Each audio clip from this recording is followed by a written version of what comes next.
Sábado Verde, radio y podcast, en la radio pública de la Ciudad de Buenos Aires.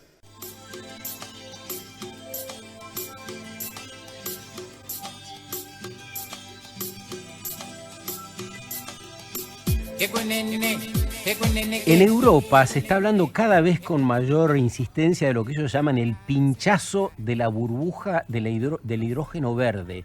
Y eso entre nosotros causa preocupación porque Argentina tiene cifradas algunas esperanzas. En algunas provincias se está trabajando fuerte en justamente la producción del hidrógeno para aumentar la matriz energética de Argentina, para que esto sea limpio. Y bueno, está centrada la esperanza, bueno, lo que aparece con todas estas cosas, ¿no? La posibilidad de puestos de trabajo y demás.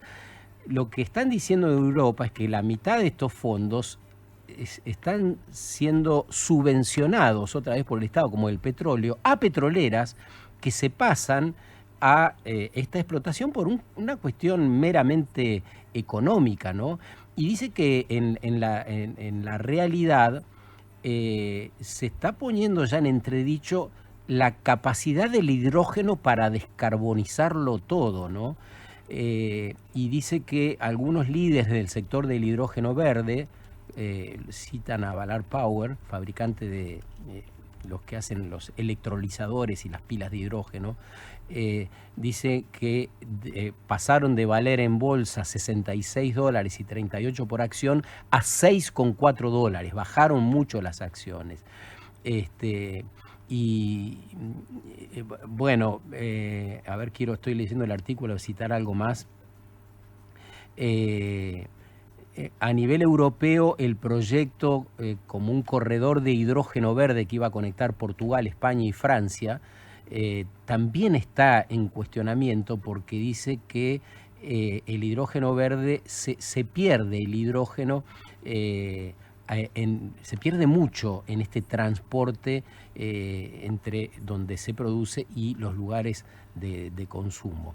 En fin, esta es la conversación que hay en Europa, pero nosotros quisimos tratar de poner en conversación una mirada geopolítica que atienda esta discusión en Europa y que atienda también lo que estamos haciendo nosotros. Estamos yendo a contramano.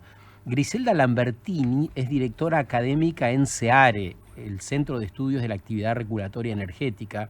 Ya hemos hablado con otras referentes en el programa, hacen trabajo muy serio. Y bueno, la convidamos a ella para que opine y para que nos ponga en contexto esta noticia que yo acabo de dar parcialmente. ¿Qué haces, Griselda? Buen día. Hola Sergio, muchas gracias, un gusto estar acá en Sábado Verde y gracias a Mariana también que estuvo en la invitación. Sí. Así que les agradezco la convocatoria también en nombre del CEARE, que es el Centro de Estudios Energéticos de la UBA. Ahí somos de distintos palos porque hay de todo, ¿viste? Hay abogados, economistas, Sí. ingenieros, nos sumamos varias facultades y tratamos de abordar los temas que tienen que ver con la energía. Y en este momento con esto que vos decías al principio de bajar las emisiones, ¿no? Y cómo hacemos para colaborar con los objetivos que son globales, no son solo de Argentina desde ya, sin tampoco bajar nuestra capacidad productiva. Porque, como sabés, los planteos en el mundo que hacen los países desde el Cono Sur es, bueno, pero ustedes ya se industrializaron y ahora nos piden a todos que bajemos emisiones y nosotros todavía necesitamos algún desarrollo, alguna generación de empleo, modificación de nuestra estructura industrial. Y en esto es donde enmarca la discusión sobre el hidrógeno. Yo creo que ese artículo que lo leí, que vos tenías a mano, me parece que el planteo inicial es un poco capcioso porque dice descarbonizarlo todo con hidrógeno. Y eso no se dice ni siquiera en Europa. Cuando vos vas a los planes europeos de cómo hacer para cumplir con las metas del Acuerdo de París y llegar a 2050 con una economía que se llama neutra en carbono, Así o sea es. que algunas emisiones va a haber, pero las compensás por otro lado y entonces llegás a un equilibrio. El hidrógeno es una de las herramientas, pero mucho antes que el hidrógeno está algo que se menciona en el propio artículo, que es la electrificación directa. Pasar de un mundo que se basa en la combustión fósil para el transporte, para la calefacción, pasar a la electricidad. Pero también, para la eficiencia energética, que es clave. ¿Qué es la eficiencia? Es tener el mismo rendimiento, los mismos servicios, que al final yo quiero servicios energéticos, quiero calor, quiero electricidad para manejarme en el día a día, para que funcione el comercio, la industria, etcétera, pero con menos insumos, con menos gasto de recursos, con menos emisiones, por lo tanto. Entonces, esas dos herramientas, electrificación directa con fuentes renovables, eólica, solar, y eficiencia energética, son los instrumentos privilegiados, y así lo ves en las estrategias europeas, tanto en la europea global como en la de cada uno de los países. El hidrógeno entra en un tercer lugar para aquellos usos difíciles de electrificar. Y te voy a dar un ejemplo muy sencillo. Por ahora, en el estado de la tecnología, los aviones y los barcos grandes no pueden usar la electricidad directa como el vehículo híbrido o eléctrico que ya tenemos entre nosotros. No pueden soportar el peso de las baterías que se requerirían para almacenar. Entonces, en aquellos usos específicos donde la electrificación directa no es posible, para eso se plantea utilizar hidrógeno. Esa es me parece, el marco racional. Incluso para 2050, cuando ves las estadísticas de los organismos internacionales, solamente un 10-12% de la matriz energética global estaría dada por hidrógeno. O sea que no es que todo hidrógeno. ¿Qué hay de eso que a nosotros nos preocupa mucho, que tiene que ver, o por lo menos aparece en la discusión, con la subvención? Esto ha pasado históricamente con el petróleo, y ahora dicen, bueno, los mismos que antes recibían por el petróleo, ahora son los dueños del negocio del hidrógeno. ¿Cómo es en Argentina? ¿Quiénes son los dueños del hidrógeno? ¿O del negocio ese? ¿O quiénes están? De tu pregunta salen dos temas o dos respuestas. Sí. Uno, cortito, cuando decías las petroleras que se pasan. Si fuera así, ojalá, qué bueno que las petroleras se pasen, ¿no? Al final no queremos salir del negocio del fósil, porque los que el problema es cómo se pasan. Negocios, si se pasan con el mismo esquema de recibir subsidios, ese es el problema. No, por eso te digo, primero, separemos, ¿no? Claro. Que si se pasan, mejor que se pasen, porque van a dejar de contaminarnos y de remover ese carbono que se enterró por millones de años en la forma de fósil y que está en el subsuelo. Porque la noticia es que carbono, que es lo que nos traen los fósiles para hacer la combustión, etcétera, lo vamos a seguir utilizando, pero de fuentes sostenibles, de la biomasa, incluso se está avanzando en capturarlo. Bueno, primer punto, ojalá que se pasen. Segundo, subsidios. Nosotros no vamos a dar subsidios para eso, ni estamos en condiciones, ni necesitaríamos hacerlo, porque el gran comprador de estos subproductos, y no del hidrógeno verde puro molécula, porque es imposible, y eso es algo que hay que desmitificar, no vamos a poder exportar hidrógeno, que es un gas, y que tiene muy baja densidad, quiere decir, tiene menor densidad que el gas natural. Vos no podés exportarlo desde Sudamérica a Europa en barco, eso no es eficiente, eso se pierde en el camino. Claro, lo que dicen en Europa, ¿viste? Que en el gasoducto ese, que ya lo están como desechando porque se pierde mucho, claro. Sí, y aún si tenés gasoducto todavía es un poquito más eficiente, pero nosotros no podemos estar conectados por gasoducto, tendría que ir en barco. Entonces, lo que podría pasar si este mercado efectivamente se desarrolla, porque es cierto que todo es muy incipiente y se habla por demás y hay muchos planes, pero los planes no están mal, porque suponete que definimos que queremos ser un proveedor de esta nueva herramienta que sí ayuda, pero en la medida adecuada, no todo, a la descarbonización, que ayuda.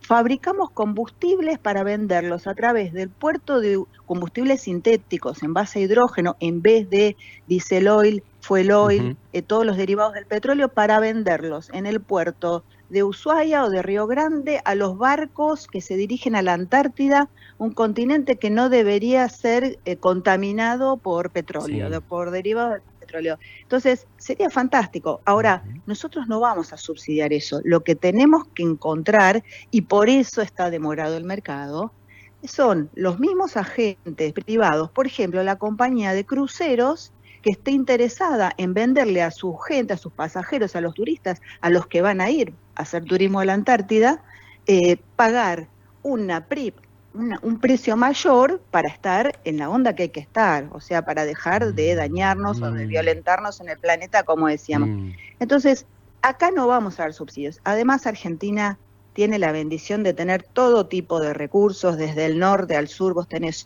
sol al norte, tenés gas natural en las provincias neuquinas y también en el offshore, tenés biomasa muchísimo en el centro agropecuario, los vientos del sur. El hidrógeno sería para nosotros una forma de exportar los vientos. ¿Por qué? Porque esa producción del hidrógeno que Europa se planea demandar, y sí tiene planes y objetivos de salir a comprar al mundo, se produce en la primera etapa con energía renovable, la misma energía eólica y solar que usamos para la electricidad directa, con eso. Entonces, se van a necesitar grandes cantidades. Vos tenés en Patagonia, por ejemplo, amplios espacios, lugares donde a la vez llevas actividad, llevas empleo, y podrías, a partir de eso, ¿cómo se produce el hidrógeno? Te lo digo cortito, Sí, porque por claro, ahí, ¿de qué claro, estamos sí, hablando? sí. Tenemos un aparato que no se fabrica todavía en Argentina, que sería deseable que hagamos la transferencia de tecnología. Lo está haciendo ITEC, que tiene proyectos pilotos, que se llama electrolizador, Sí. que es algo como lo que estudiamos en secundario, un ánodo y un cátodo que separa la molécula del agua. Necesitas agua para obtener hidrógeno, y entonces le aplicás a ese electrolizador electricidad renovable de fuente solar, térmica, hidráulica, geotérmica, cualquier cosa que no sea fósil, y separás. A la izquierda se va el hidrógeno y a la derecha, ánodo, cátodo, se va el oxígeno. Y ahí ya tenés hidrógeno. Hoy producimos hidrógeno, se usa para hacer fertilizantes, para hacer amoníaco, para la industria del acero, pero se hace en forma llamada gris, en forma con emisiones. Claro. Entonces lo que se busca es lograr una producción. Y ya me perdí, no sé dónde estábamos. No, está perfecto, porque estás hablando y dándonos la diferencia entre el hidrógeno gris en el final, que es el que se produce con electricidad que puede salir de fuentes fósiles, y el verde requiere esto que estás diciendo, la electricidad de fuentes renovables, y es muy interesante saber esto. Y yo te había preguntado, y quedó ahí todavía sin responder, ¿quiénes son los dueños del hidrógeno en la Argentina? Es decir, ¿quiénes están a cargo de los proyectos y la comercialización? Los más interesados, la verdad, sí, hay petroleros y ojalá también hagan inversiones en el sector, pero son los desarrolladores de energías renovables, porque valga esa explicación que hicimos recién para decir que en la primera parte de la cadena del hidrógeno verde o renovable hay importantes cantidades de molinos eólicos, de paneles solares fotovoltaicos. La provincia de Jujuy lo tiene pensado con sol. Está también. El Estado está también, y están promoviendo, porque claro, es una promesa de desarrollo. Nosotros no necesitamos el hidrógeno para nuestro sector energético. Nosotros nos sirve, como nos sirve, la verdad, cualquier oportunidad de exportación. Somos el tercer país de América Latina en su Producto Bruto, después de Brasil y México, pero somos el 160 como exportador global. Estos son datos del Banco Mundial. ¿Pero no decís que no se puede exportar el hidrógeno? No lo exportas como molécula, no lo exportas como gas, sino que lo tenés que transformar, porque ahí nos quedamos. Una vez que obtuvimos el hidrógeno, eso que sale del electrolizador, ese es el que es difícil de exportar y de transportar. Lo que tengo que hacer es, ahí falta un proceso químico más para obtener el derivado. Nosotros apuntamos como país a obtener los derivados, y vos juntás hidrógeno con nitrógeno y haces amoníaco y toda la gama de fertilizantes. Y aparte podríamos dejar de importar fertilizantes, porque Argentina hoy importa fertilizantes. Entonces, y ahí tendríamos que ser más eficientes también, y de empezar a usar mucho menos, ¿no? Posiblemente. Así es. La eficiencia antes que nada, y en cualquier sector, como decíamos antes. Ese es un principio básico. Y además, te digo, otro camino es el hidrógeno lo juntás con fuentes de carbono sustentables que vienen de la biomasa, o haces captura de emisiones de carbono de actividades que emiten, y haces toda la gama de los combustibles para aviación, para barcos, metanol, etcétera. Entonces, ¿sabés qué tiene bueno eso? Que no va a ser nunca para nuestro territorio una industria meramente extractiva, donde alguien viene, desentierra y se lo lleva, como puede pasar con la minería, como tenemos que tener cuidado con todas esas actividades, ¿no? Entonces acá, obligadamente, si viene un europeo a comprar ese producto que le indican los planes europeos, y allá sí están hablando de subsidios, nosotros no vamos a subsidiar. Porque todos estos productos son más caros, emiten menos, son buenos para el ambiente, pero son más caros. Entonces, en realidad lo que están haciendo los gobiernos europeos no creo que sea una maldad o una perversión, sino que están buscando la forma de acompañar un proceso por el cual incorporemos esta herramienta, ¿no? Entonces... Griselda, creo que ha sido clarísima tu explicación, y yo diría capítulo 1. Terminamos acá el capítulo 1 porque es un temazo para seguir profundizando. Necesitamos saber más.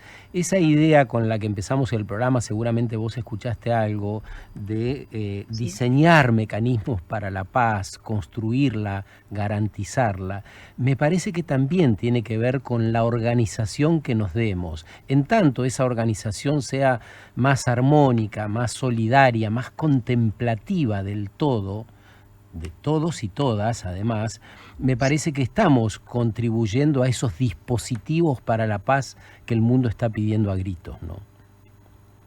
Totalmente. Y acá también se plantean muchas instancias de cooperación en esto. Yo soy optimista en que vamos a lograr también a nivel internacional volver a integrarnos. Lo cierto, Sergio, tengo que decir que cuando aparecen estas noticias, ¿viste? Rusia en Ucrania, Israel y los terroristas, etcétera, uno entra en algún desaliento, ¿no?